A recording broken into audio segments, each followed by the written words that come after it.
Halo, selamat pagi. Saat ini Anda menyaksikan Berita Banten bersama saya Rusdi Maulana. Sejumlah informasi aktual dan menarik akan kami hadirkan untuk Anda. Dan berikut 3 berita utama pagi hari ini. Ratusan warga tuntut pembayaran ganti rugi lahan waduk karya.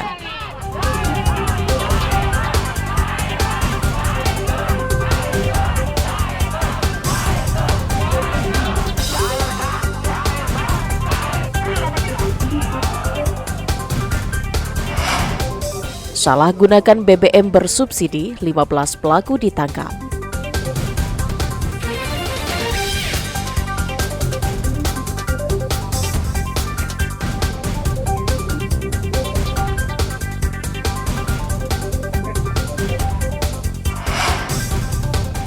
Transaksi sabu-sabu lewat media sosial, 6 pelaku ditangkap.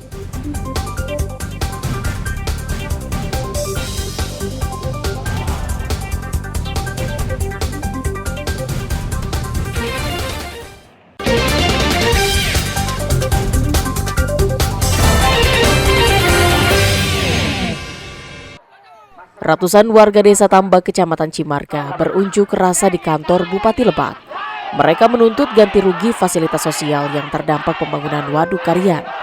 Warga meminta ganti rugi berupa masjid, musola, lahan kuburan, dan 180 bidang tanah warga yang belum dibayar. Pemerintah sudah menjanjikan ganti rugi akan dibayar bulan Januari, namun belum diterima warga. Nuntut haknya karena masjid, musola semua belum pada dibayar, pacinya udah pada kerendam sama air. Apa aja tuh yang belum dibayar itu apa aja? Fasilitas umum, terus apalagi tanah pada belum dibayar. Terutama masjid belum dibayar. Warga Cimarga akan terus berunjuk rasa menuntut janji pemerintah. Pemerintah seharusnya membayar pada tahun 2014 lalu. Warga akan terus menuntut haknya ke pemerintah.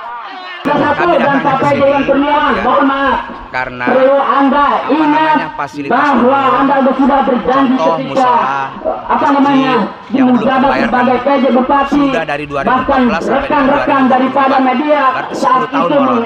Ya, datanya kami ke sini menyampaikan hak kami, kenapa para pejabat sudah janji kepada kami bahwa akan ada realisasi. Warga meminta kepastian ganti rugi yang sudah dijanjikan. Warga pun menolak pulang apabila tuntutan tidak diindahkan. Sementara itu, Asda 1 pada Sekretaris Daerah Lebak Al-Kadri meminta warga untuk sabar akan memfasilitasi tuntutan warga agar bisa diselesaikan. Janji kita kalau sampai akhir Januari tidak terpenuhi, kita akan demo. Betul? Nah, saya sepakat dengan Bapak Ibu semua. Karena apa? Karena waktu itu kita dari kementerian juga ada janji mau percepatan, tetapi belum turun. Kami sebagai pemerintah ada posisinya di pihak masyarakat. Bapak jangan khawatir, kami berada di pihak Bapak Ibu semua. Ya, kami perjuangkan. Bupati telah bersurat kepada kementerian mempertanyakan kenapa ini belum dibayar, kenapa ini lambat. Perwakilan warga pun diminta masuk ke kantor Pemkab Lebak untuk berdiskusi, namun warga mengancam akan kembali berdemo jika tuntutan mereka sampai minggu depan belum ada kejelasan. Ariel Maranus dan Saipul melaporkan dari Kabupaten Lebak. Ratusan pensiunan PT Krakatau Steel yang bergabung di Perhimpunan Pensiunan Krakatau Steel berunjuk rasa di depan kantor manajemen PT Krakatau Steel Kota Cilegon. Dalam unjuk rasa ini, massa juga sempat memblokir jalan kawasan industri.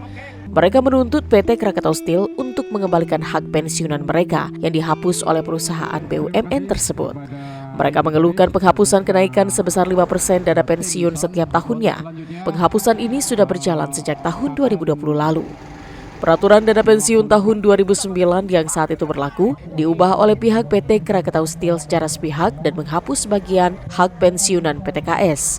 Dengan dihapusnya hak pensiunan tersebut, PTKS terlepas dari kewajiban sebesar 1,5 triliun rupiah. Untuk menuntut pengembalian hak pensiun kami yang dihapus. Ini udah berlangsung sejak tahun 2021, sudah 3 tahun lebih, ya, sudah 3 tahun. Nah, ini penghapusan ini terjadi karena kewajiban pendiri dana pensiun, pendirinya itu adalah Krakatau Steel, ke dana pensiun Krakatau Steel itu dihapus kewajibannya sehingga hak kami jadi berkurang, uang pensiun kami per bulan jadi berkurang. Pengunjuk rasa ini juga meminta kepada perusahaan baja ini segera memenuhi tuntutan tersebut. Masa mengancam akan melanjutkan unjuk rasa ke kantor Kementerian BUMN dan Istana Negara. Ariel Maranus dan Rico Alfredo melaporkan dari kota Cilegon. Direktorat Kriminal Khusus Polda Banten menggerebek salah satu rumah yang juga dijadikan tempat penjualan bensin eceran di Kabupaten Tangerang. Di tempat tersebut, polisi menemukan tempat penampungan khusus yang digunakan untuk menyimpan BBM jenis Pertalite yang akan dijual eceran kepada masyarakat. Modus yang dilakukan oleh pelaku yakni membeli BBM jenis Pertalite menggunakan motor dan mobil ke sejumlah SPBU. Kemudian BBM tersebut ditampung untuk dijual kembali secara eceran dengan harga lebih tinggi dibandingkan harga ketentuan. Selain Pertalite, Polda Banten membongkar penyalahgunaan BBM solar bersubsidi. Untuk jenis solar, modus yang ditemukan yakni dengan menggunakan surat rekomendasi dari dinas terkait yang seharusnya diberikan untuk nelayan dan petani.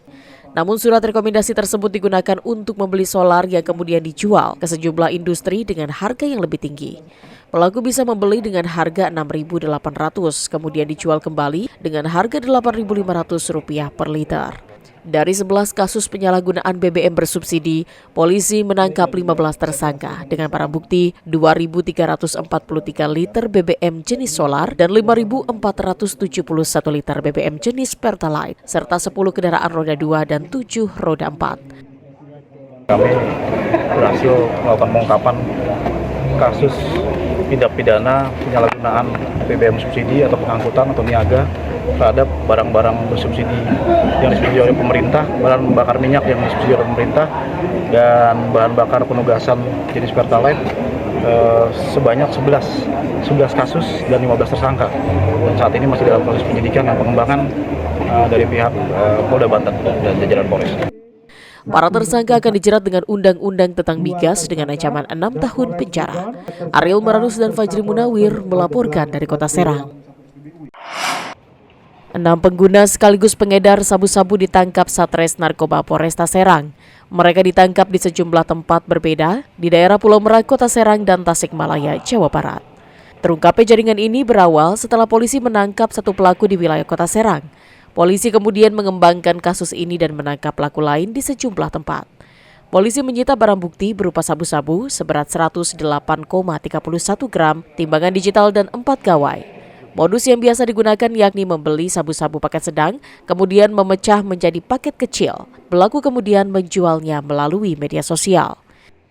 Awalnya dia menggunakan, namun setelah itu tidak hanya menggunakan, tetapi dia juga tertariklah dengan keberadaan barang ini, sehingga dia beberapa kali juga main untuk mengedarkan atau menaruh barang itu. Keenam pelaku akan dijerat dengan undang-undang tentang narkotika dengan ancaman 20 tahun penjara. Ariel Maranus dan Fajri Munawir melaporkan dari Kota Serang.